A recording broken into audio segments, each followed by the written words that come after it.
coming to speak to you as our keynote speaker for this morning. All right, Mr. Mike Mallory from the University of Connecticut.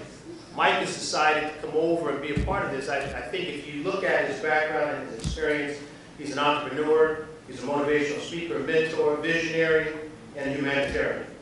Mike is the CEO of his own company. He has helped and motivated hundreds of students to attend colleges, universities around the country. Born and raised in Louisiana, Michael has been able to work with two of the world's leading companies, 3M Company and Walmart Stores, Inc., in addition to marketing products for the internationally known McKinney Company, Tabasco. Michael is the 2011 winner of the Southwest Regional Pi Sigma Epsilon National Public Speakers Competition, sponsored by Enterprise Rent-A-Car. He's the 2011 winner of the National Black Executive Exchange Program Case Competition, which is sponsored by Sedesco. He's the 2011 Southwest Regional Corporate Case Competition winner, sponsored by ADP. He is definitely a winner of a number of competitions. Mike attended Southern University A&M College, where he also is a member of Phi Beta Sigma fraternity. So I'd like for you to give a loud round of applause for your keynote speaker this morning, Mr. Mike Mallory.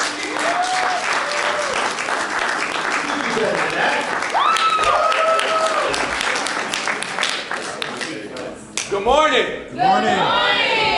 Well, I definitely want to start off by, well, first of all, I want to commend you all, because you all look so dapper, so professional. So definitely give yourself one more round of applause for the way you look today. But I definitely want to start off by thanking Inroads and Travelers Claim You for having me here today, as I am truly, truly honored to be here. And a special thanks to you, right? Because the fact of the matter is, you all could have been anywhere else, but you chose to be at this 3-day conference to learn and to grow as students and as young professionals, right? So once again, I'm Mike Mallory, founder of www.imsoeducated.com, and I'm a program specialist at the University of Connecticut. But what I think is more important than that is that I'm a believer in maximum student potential. I'm a believer in dream, right? Education. And I'm an even stronger believer in love, right? Love for self, love for others, a love for life. But most importantly, I love being in the moment. Because there's something about being in the moment that I believe defines you, right? So I need everybody to stand up real quick. I need everybody to stand up. And no matter where I am in the country speaking, I like to feel at home. And I was told by Ms. Lynn Fay and a couple others that Inroads provides an engaging, interactive kind of an audience, right? That this is family, right? Am I right? This is family? So all I need you all to say is, when I say I'm so, I just need you to say educated. Simple. I'm so educated. That would have been good if we was in a movie theater, right? But this is a leadership summit. This is leaders, right? You all about to transition into the next phase of your life, right? So this is all about showing up and showing out. I'm so educated. I'm so educated. You see, as I realize those realized being spoken but not heard, I transform into the epitome of those who are not feeling me, because some, not all, don't believe in intellectual ability. Yes, some people will hate when they realize that I'm so educated. I'm so educated. Okay, I'm gonna wake you up. I'm gonna wake you up. You see, I don't know what it is that you stand for, but let me tell you what I am for. An education that I demand for, one that I command for, an education that all students should have a plan for. Because it's time for the world to recognize that I'm so educated. That I'm so educated. It's more than just your aptitude that determines your altitude. It's your attitude. With a teaspoon of intestinal fortitude, the fortitude that creates the intellectual pieces within me. Pieces to a puzzle when put together is me. So I'll tell you, I'll never be afraid to show the world that I'm so. I'll never be afraid to let the world know that I'm so. I will never go without, because I'm so. Because I'm so. Because I'm so. That's it, I feel at home now. Sit down. Sit down. I'm at home now. I'm at home. I'm a little unconventional. You see, what I do, I feed off of energy, creativity. So now what I want you to do, I want you to think of two things real quick. Two things. The idea that you have, you know, that mega dream that you want to be, with your idea of what success is. And I want you to ask yourself two questions. The first question is, who am I? Who am I? And the second question is the circle of people I surround myself with enhancing my life or wasting my time? The circle of people I surround myself with enhancing my life or wasting my time? That first question, who am I believe is the most critical question one can ask in their life. That would be the most critical question that you can ask in your life. And if you can figure that out, who am I, the person that speaks to you every morning when you're waking up looking at yourself in the mirror, if you can figure out that person that speaks to you, that person that won't break, that person that won't fold, then I can guarantee you are on a path to the success story that you will become. That second question. Is the circle of people I surround myself with enhancing my life or wasting my time? It's the second most critical question you will ask in your life. Because the fact of the matter is, it's maybe 30 or 40 students here possibly. Where's the rest of your friends? What you think they're doing right now? Sleep?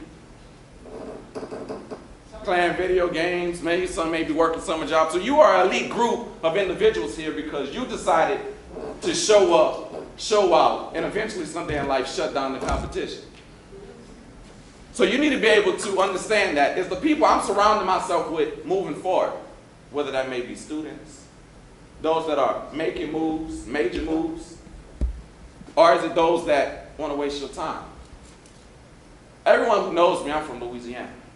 I decided as soon as I graduated, I had 7 job opportunities. 3M company, Shell company, Walmart, had a co-op that would extend it into a job at Facebook in Palo Alto, California. I had plenty of job offers, but I decided to start my own company. 22 years old at the time, they said, I want to start my own company. And they said, how are you going to start your own company?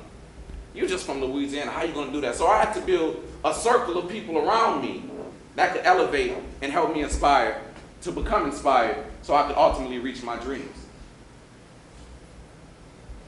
I have 4 friends, good friends growing up. Do I still talk to them? Some of them.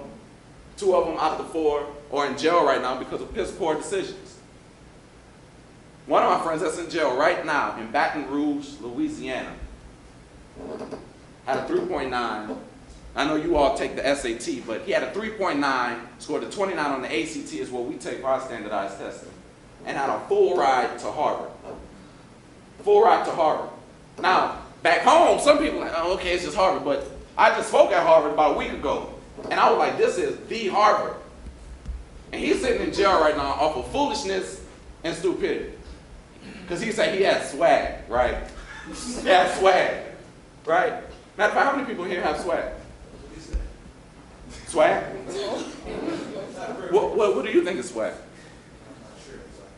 Interesting. Well, you dapper. That's a little bit swag, right? Confidence, the way you present yourself, right? What you say? Looking nice, looking professional, dapper, handsome, beautiful, gorgeous, whatever word you want to put in there, be my guest. But he wanted to have swag, right? He wanted to be in the streets out there doing things with people that didn't believe in his dreams. Like, man, why are you going to go to Boston to go to Harvard? Man, the streets need you. I said, okay, this is not the military, but just like the military, the streets are recruiting every day. And he had a 3.9 GPA. So in my world, in my realm, I'm like, man, this is a golden opportunity. You know, I'm going to physically know somebody that's on Harvard's campus on a full ride. But he decided to make other choices.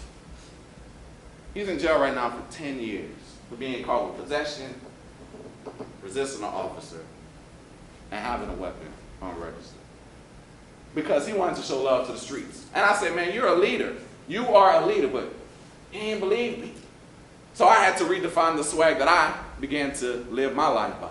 I didn't want society swag. I wanted to become a student with academic goals. A student